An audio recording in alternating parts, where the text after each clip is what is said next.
Ici au golfe de Maubouttigny, on vient intégrer des bactéries dans le sol pour lutter contre la fusariose hivernale.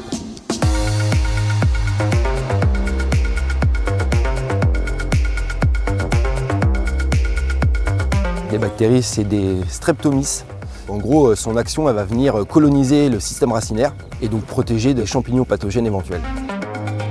C'est une méthode de biocontrôle, donc qui n'a aucun impact sur l'environnement. On a préparé une solution à base de bactéries. Ça, c'est la première étape. La deuxième étape, on les a mis dans la cuve et pulvérisés sur les greens. Une fois que tout ça est installé, on vient mettre un petit coup d'eau, un petit syringe rapide de 2-3 minutes pour faire pénétrer la bactérie plus facilement dans le sol.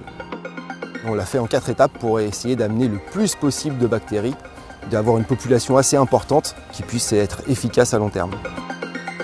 Depuis 3-4 ans, donc, on utilise cette méthode et on a pu remarquer que sur ces longues années, on n'arrivait pas à bloquer complètement les maladies.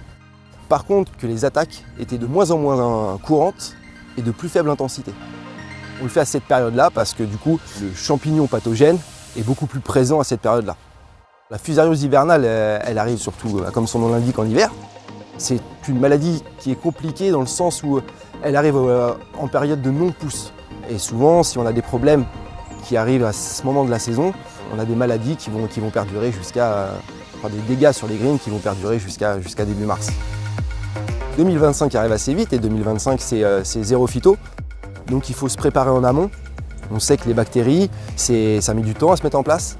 Là par exemple le Mycostop, donc ça fait à peu près 3-4 ans comme je disais qu'on l'a mis en place. Et on commence à avoir des résultats vraiment intéressants cette année.